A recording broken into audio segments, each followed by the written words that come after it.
Durante el siglo XVI, una copla se hizo muy popular entre los tercios de nuestro ejército. Esa copla, que al fin y al cabo era la bandera de los tercios, decía: España, mi natura; Italia, mi ventura; Flandes, mi sepultura. Los tercios españoles fueron invencibles durante casi siglo y medio, entre 1495, la primera Gran Guerra de Italia, hasta la Guerra de los 30 años, con el desastre de Rocroi en 1643. Pero durante 150 años, cuando se oía decir que llegaban los tercios españoles, el enemigo ciertamente temblaba.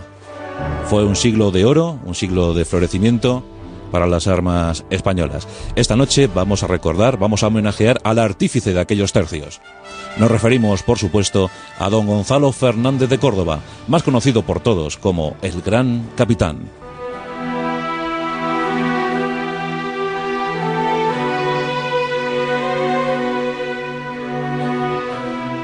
Y es que el Gran Capitán reunió todas las virtudes del caballero.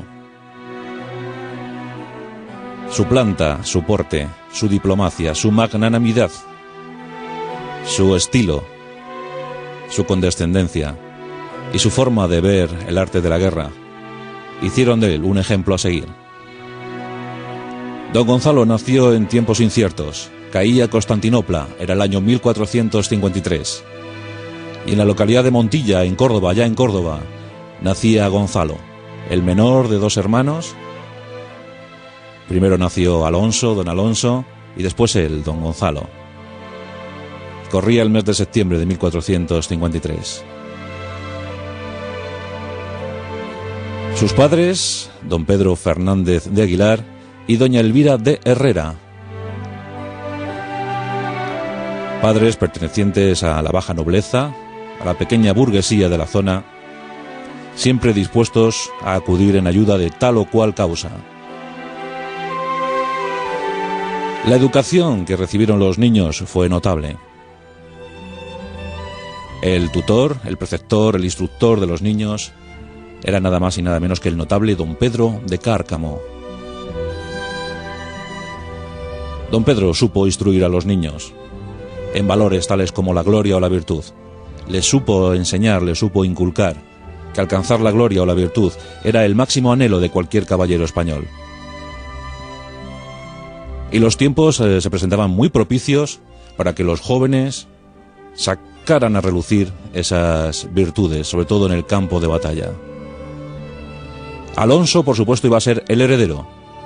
Por tanto, a Gonzalo le cupo el honor de ir a la guerra, como en tantas familias españolas, tantos hidalgos que marchaban al combate, buscando hazañas, buscando valores y galones. Y guerras no iban a faltar para el joven Gonzalo. Los momentos eran confusos para el reino de Castilla.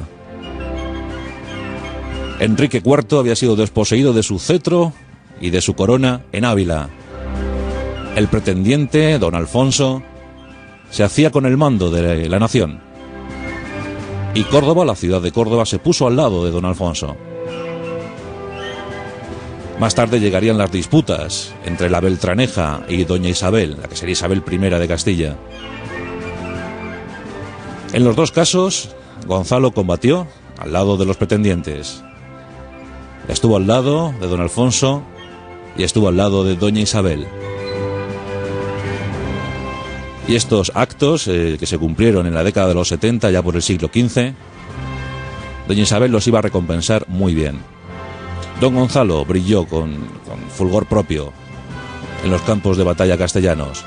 Luchó contra los portugueses, luchó contra los adversarios de doña Isabel y pronto supo hacerse un sitio al lado de la reina de Castilla. Las malas lenguas dicen que se hizo un sitio demasiado cercano, demasiado próximo a doña Isabel. Muchos llegaron a comentar que incluso fueron amantes. Este dato nunca se comprobó con certeza. Por fin la unión entre Aragón y Castilla. Y Gonzalo, ya afamado militar, estaba al lado de sus reyes, al lado de Fernando e Isabel, los reyes católicos. Quedaba todavía un reducto inexpugnable en el sur de la península. Los musulmanes se habían fortificado en torno a Granada. Iba a estallar un conflicto con total virulencia. La Guerra de Granada durante 10 años, desde 1482 a 1492.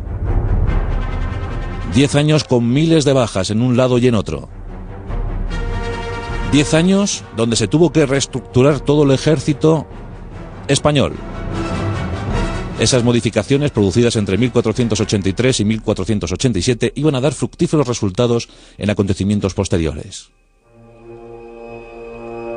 Los territorios de Granada eran propicios para la guerra de guerrillas, para las escaramuzas, para los combates, para las emboscadas.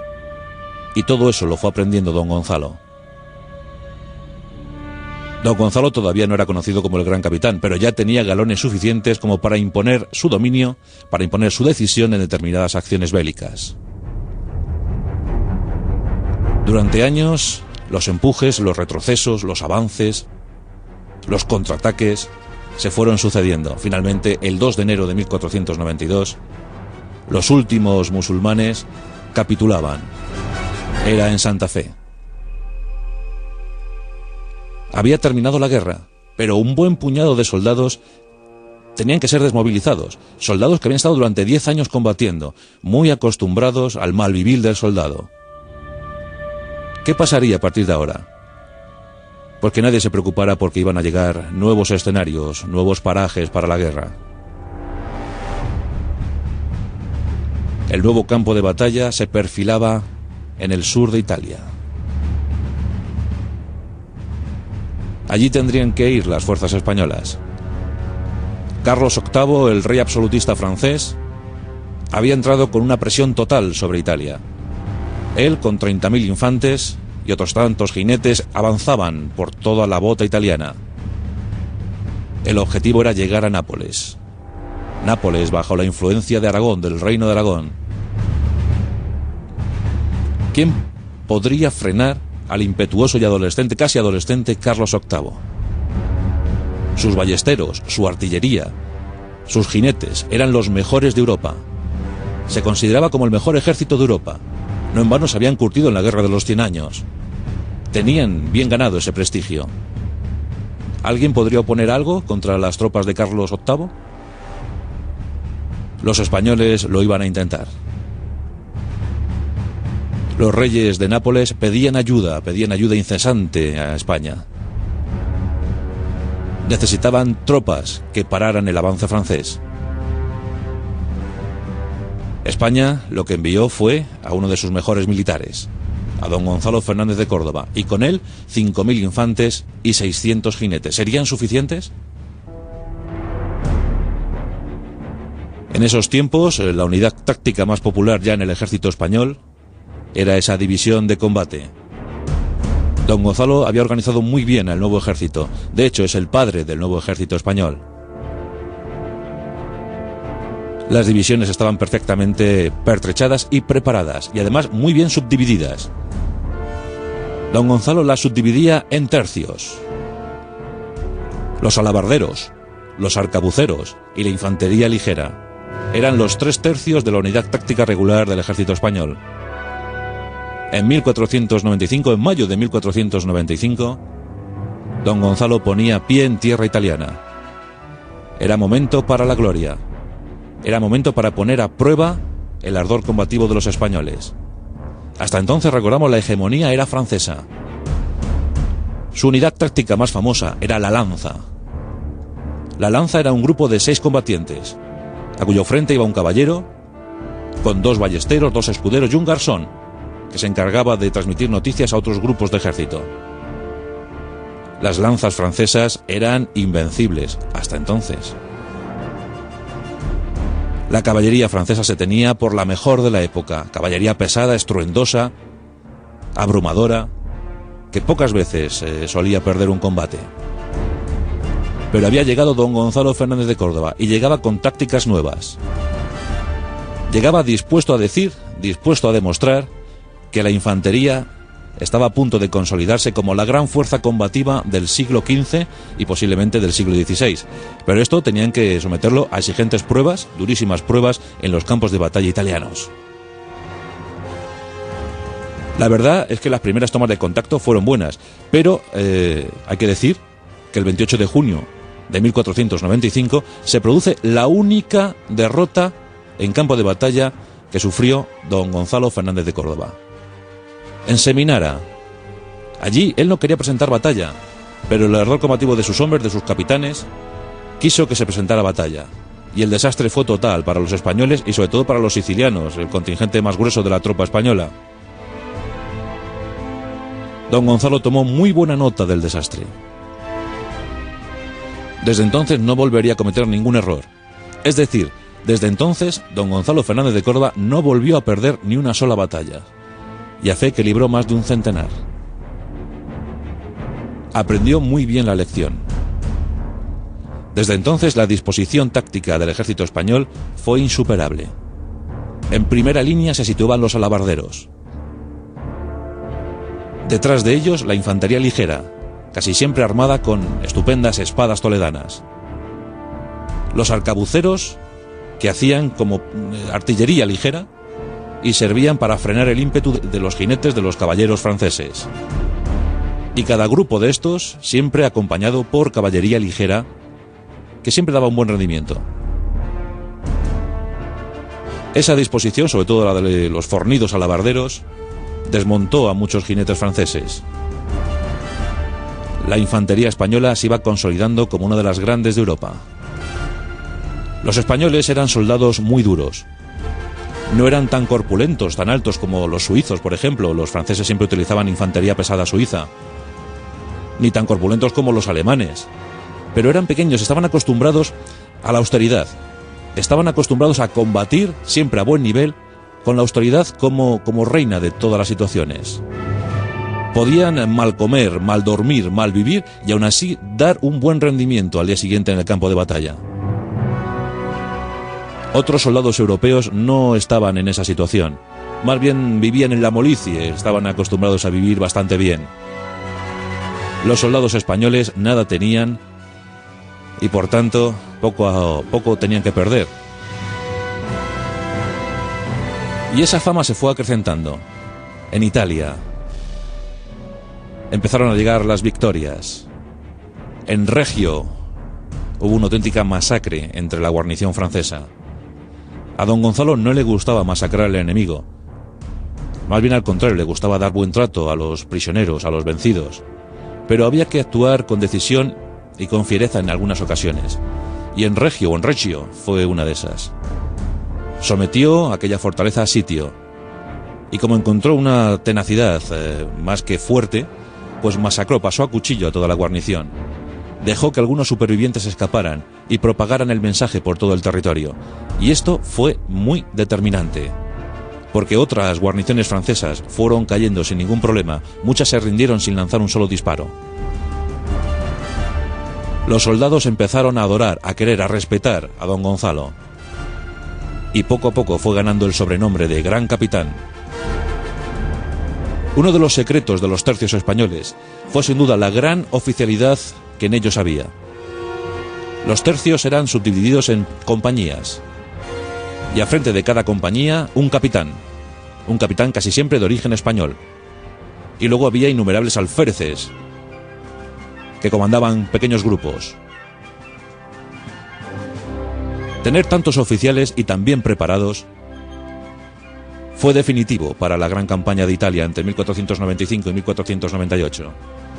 Los oficiales venían casi siempre de las grandes casas, de las casas nobles, de las casas burguesas. Eran hidalgos que tenían poca heredad, pero mucho que decir, mucho que ganar, y se apuntaban gustosos a los tercios. Entonces el enganche era de 10 años. Se colocaba un tambor en un edificio en cualquier ciudad española, principalmente Málaga, Cartagena o Valencia, y allí los jóvenes se alistaban. Ese tambor, que tenía, pues como bien sabéis, forma de caja, al final quedó el nombre, la caja de reclutas, porque todo eso viene de los alistamientos a los tercios. Pues muchos se alistaban, y cuando llegó la fama del Gran Capitán desde Italia, se alistaban muchos más. Todos querían combatir al lado del Gran Capitán, porque presumían que los honores no tardarían en llegar para todos. Ya os digo, 10 años de servicio y luego otros 10 de reenganche. Era muy fácil ver cómo uno vivía toda su vida, pasaba toda su vida en los tercios. E Italia en esos momentos estaba esplendorosa, estaba bellísima, a caballo entre el 400 y el 500. Era un gran momento para las batallas, era un gran momento para la belleza, para la gloria, y muchos jóvenes españoles la buscaron, por eso decía la copla: España mi natura, Italia mi ventura. En 1498 se puede dar por terminada la primera gran campaña en Italia. Don Gonzalo Fernández de Córdoba es querido por todos, le quieren nombrar virrey, quieren que se quede en Italia, pero los reyes católicos le necesitan en España. Los musulmanes se habían revuelto en las Alpujarras. Después de la gran victoria de Italia necesitaban a un gran comandante para sofocar la revuelta en las Alpujarras. Los derechos prometidos a los musulmanes no se estaban cumpliendo y estos se habían levantado en armas. Había que combatir nuevamente y las Alpujarras era el escenario bélico. Hacia allí fue don Gonzalo Fernández de Córdoba con sus tropas, siempre acompañado por grandes comitivas, siempre con los tambores al frente, a la vanguardia de su tropa. Ya os digo que gran porte y esplendor, estupendo diplomático, guapo y muy galán. Todas las condiciones del caballero, todas las virtudes se reunían en él. El conflicto de las Alpujarras parecía no terminar nunca. Y mientras tanto, en Nápoles, Federico III, el nuevo rey, después de los anteriores, Ferrante I, II, Alfonso II, pues Federico III había cometido un gran error. Carlos VIII se había retirado y había muerto, además, es una anécdota muy curiosa. Carlos VIII era un joven alto, e intentando pasar una puerta muy pequeñita se escalabró, se dio con la cabeza en el dintel de la puerta y murió desangrado. Su sustituto, Luis XII, pues también tenía intereses en Italia, quería dominar Italia, como todos. En esos momentos Italia era una gran amalgama de estados, de principados, de pequeñas repúblicas, y se presentaba muy apetecible para cualquier interés europeo. Y en ese momento los intereses eran Francia y España. Por tanto, Luis pasa a la acción. Un gran ejército. Esta vez no quieren ver la vergüenza y la humillación a la que habían sido sometidos a cargo de los españoles. No pensaban cometer errores. Y empiezan a inundar la península italiana. El Papa está consternado. Federico III, como os digo, había cometido un gran error, y es buscar el apoyo de los turcos, de Bayaceto, del gran sultán Bayaceto. Fue un error, porque al final franceses y españoles pactaron el reparto del reino de Nápoles. No podían consentir, y menos con su Liga Santa siempre preparada para luchar contra el turco, que un rey de Italia, un rey de Nápoles, pactara con los turcos. Eso era insoportable para cualquier reino europeo. Por tanto, los dos ejércitos se pusieron de acuerdo. En el año 1500, finalizando el siglo XV, Gonzalo Fernández de Córdoba coge otros 5.000 hombres, otros 600 jinetes y con 60 velas se lanza rumbo a la aventura. Antes de poner pie en tierra italiana, incursionó en algunas islas del mar Egeo. Allá estaba Cefalonia. Cefalonia es una isla que es tomada al asalto. Y esto le da gran fama de nuevo a don Gonzalo. Todos tiemblan pensando que don Gonzalo se acerca a Nápoles. La situación queda resuelta. En enero de 1501, el gran capitán llega a Italia y es recibido en loor de multitudes. Los franceses ya se encuentran por allí y comienza el reparto efectivo del reino de Nápoles. Pero ocurre que en esto de los repartos geográficos siempre hay pequeñas disensiones. Por tanto, 3 o 4 provincias que quedaron medio sueltas, sin saber a qué dueño pertenecer, pues provocaron también el enfrentamiento entre las dos potencias. Tarde o temprano se iban a enfrentar. Los franceses decidieron acudir a la política de hechos consumados y tomaron las provincias por su cuenta, sin esperar a ningún pacto, a ninguna negociación. Don Gonzalo lo tuvo más claro que nunca. Intentó reunirse, intentó negociar con los franceses, pero ante la obstinación de estos, no hubo más remedio que acudir de nuevo a las armas. La campaña fue más cruel que la primera. Fue muchísimo más cruel. Hubo enormes batallas, aunque bien es cierto que los contingentes que se movían en aquellos tiempos tampoco es que fueran muy numerosos. Pues el mayor efectivo que llegó a tener el Gran Capitán fue de 12.000 hombres. Y los franceses más o menos igual. Tened en cuenta que había muchas poblaciones, muchas villas, muchos pueblos, donde debían quedarse las guarniciones para preservar la frontera, para custodiarlas. Entonces, pues había guarniciones con 700 hombres, 800, 200, y eran pequeñas batallas, microbatallas. Pero hubo también momentos brillantes. Por ejemplo, año 1503, el año decisivo. Ceriñola, la batalla de Ceriñola, en abril de 1503. Una de las batallas más brillantes a cargo de las tropas españolas.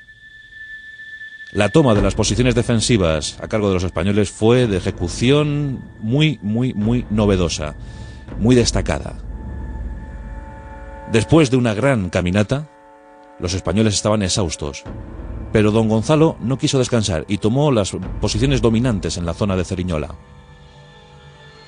Los franceses sabían que los españoles estaban exhaustos después de tanta caminata y decidieron atacar, no esperar más. La gran polvareda se pudo ver desde el campamento español, pero la artillería, todavía no era muy importante la artillería en aquellos tiempos. La artillería estaba esperando la acometida francesa. Los franceses, los capitanes franceses, muy impacientes, se lanzaron con total ímpetu sobre los españoles.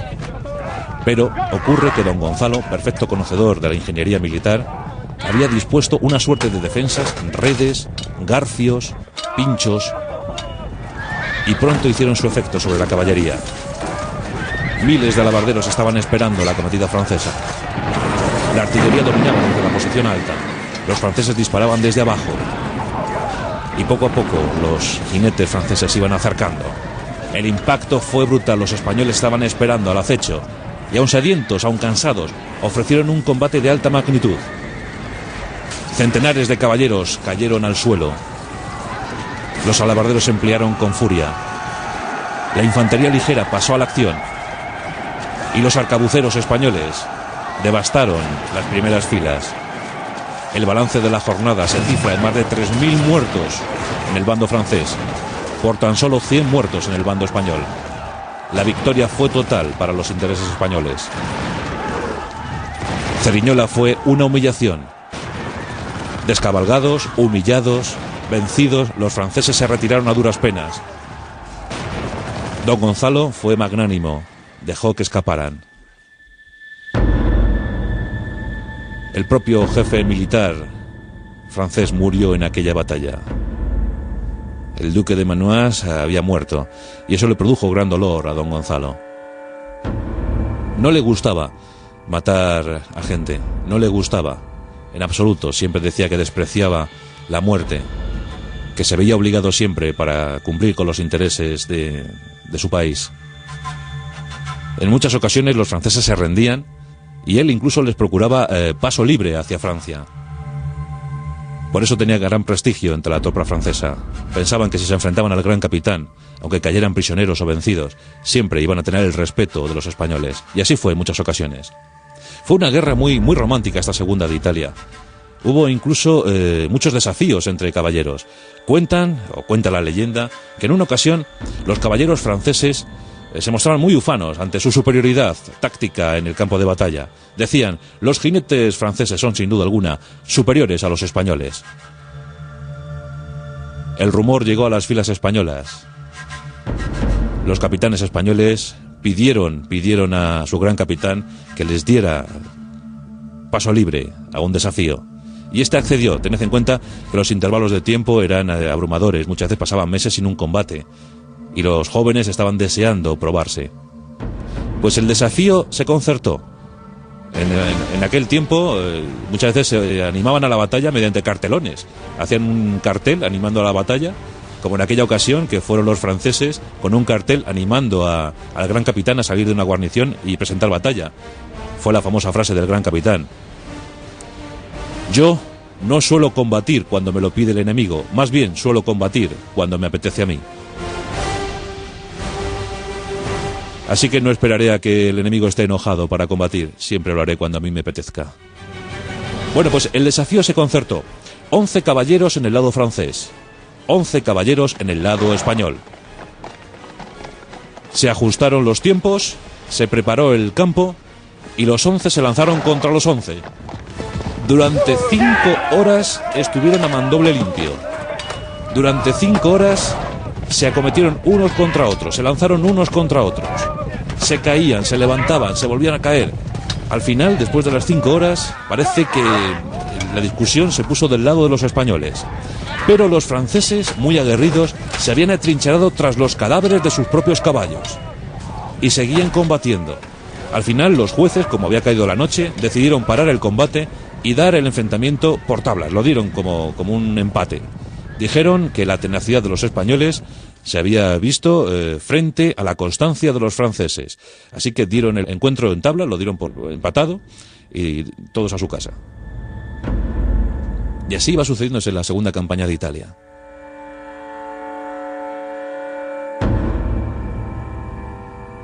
Finalmente nos acercamos a diciembre de 1503.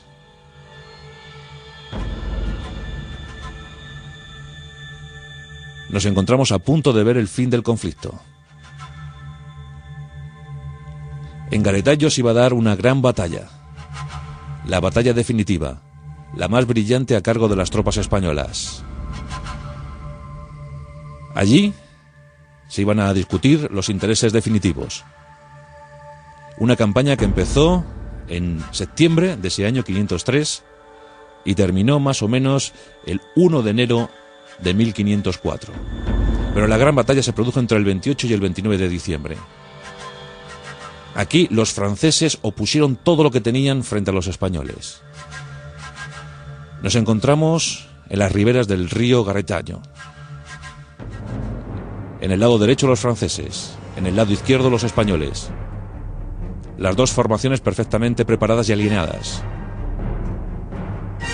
Don Gonzalo estaba esperando refuerzos. Los franceses, muy confiados, habían preparado ya su campamento. Nos encontramos en la madrugada del 28 al 29 de diciembre.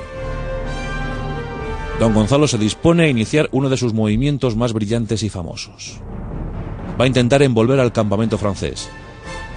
Prepara 3 líneas de ataque. 2 flancos y una posición central. Esperando, confiado en esos refuerzos, ordena vadear el río. Los jinetes españoles comienzan a vadear por un flanco y otro, mientras que un grueso de tropa avanza por el frente y se enfrenta al gran campamento francés. Los franceses, desconcertados, intentan oponer, intentan disuadir el ataque español, pero no lo consiguen. Poco a poco se van viendo envueltos. Los jinetes españoles se emplean con fuerza y cuando está el momento decisivo de la batalla aparecen los refuerzos españoles. Lo que comienza siendo una retirada muy organizada se convierte en una auténtica desbandada. Los franceses sueltan todo lo que tienen, abandonan su artillería, su impedimenta. Los carros se rompen. Al grito de "sálvese el que pueda", los franceses huyeron de aquel campo. Dejaron atrás 8.000 muertos. Fue un gran desastre para los franceses y fue el fin de la Segunda Guerra de Italia. El 11 de febrero de 1504 se firmaba la paz. Don Gonzalo Fernández de Córdoba está en su mejor momento, virrey de Nápoles, aclamado por todos. Pero hechos terribles suceden en España. Su gran valedora, la muralla para todas las súplicas, la muralla para todas las injurias, doña Isabel I de Castilla muere en España. Fernando el Católico ordena a su gran capitán regresar a España. Esto va a tardar en producirse porque don Gonzalo se encuentra en Nápoles repartiendo prebendas y honores a sus capitanes, repartiendo territorios, obrando como si fuera un auténtico rey. Y esto provoca muchos enemigos, esto provoca que le critiquen, esto provoca que incluso aliados suyos, antiguos aliados suyos, se pongan en su contra. Se produce el notable hecho, que más bien forma parte de la leyenda, pero bueno, lo contaremos, el notable hecho de las cuentas. Las cuentas del gran capitán. ¿Por qué ocurrió esto? Pues es sencillo, por lo que ya hemos venido explicando. El gran capitán repartía entre sus hombres, aquellos que le habían acompañado, aquellos que habían luchado con él, los que habían derramado su sangre por España, pues tenían también derecho a una buena recompensa. Y Fernando, el rey Fernando, era receloso. Era receloso, dicen algunos que mezquino, dicen algunos que muy reservado, muy serio. Vamos, la contraposición de don Gonzalo. Don Fernando, dicen otros, tampoco vamos esto a afirmarlo, pero dicen otros que tenía gran envidia a la fama del gran capitán. Pues don Fernando le pide cuentas. Instado por los conjurados, le pide cuentas a don Gonzalo Fernández de Córdoba. Pide cuentas de por qué se ha gastado tantas sumas en aquella guerra. Los inquisidores fueron con muchos libros para decir que no cuadraban las cuentas, que por qué había ocurrido esto, que había que, sin duda alguna, hablar de prevaricación, había que hablar de malversación de fondos. El gran capitán, muy enojado, muy enfadado con todo esto, prometió a su rey acudir al día siguiente a exponer, a explicar en qué había consistido, en qué había residido el gran gasto de la Armada Española. Una de esas imágenes para la historia. Don Gonzalo Fernández de Córdoba, el gran capitán, después de tantas campañas, después de tantas guerras, dando explicaciones económicas a un rey poco agradecido. Pues don Gonzalo entró en la sala. En esa sala se encontraba el rey Fernando el Católico, Fernando V de Aragón. La corte rodeando al rey, murmurando entre ellos, casi ya frotándose las manos, viendo que don Gonzalo iba a caer en un pésimo estado de gracia. Bien, pues don Gonzalo llegó, abrió un libro y empezó a explicar las cuentas. Y más o menos, cifra arriba, cifra abajo, dijo esto: 432.786 ducados con 9 reales han sido gastados en frailes, monjas y pobres, con motivo de que oraran, a fin de que oraran, por los intereses de los hombres del rey, de los soldados del rey. 786.427 ducados con 8 reales han sido gastados en picos, palas y azadones para enterrar a los soldados caídos a manos de los soldados del rey. 60.000 ducados han sido gastados en guantes perfumados para evitar que el hedor de los enemigos cubriera a los soldados animosos del rey de España. Otros 700 millones de ducados han sido gastados en espías para que informaran a los ejércitos del rey sobre los movimientos del enemigo. Y 300 millones de ducados han sido gastados para calmar el enojo que me produce ver a tanto imbécil diciéndole al que dio tantos reinos a España que si ha gastado o no ha gastado dinero.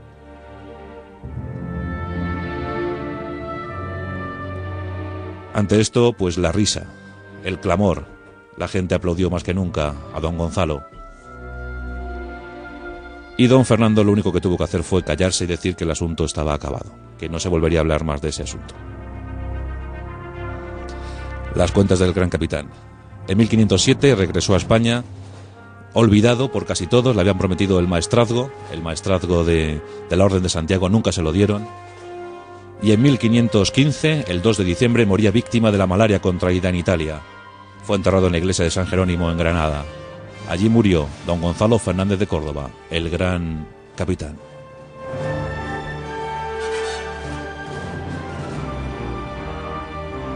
La rosa de los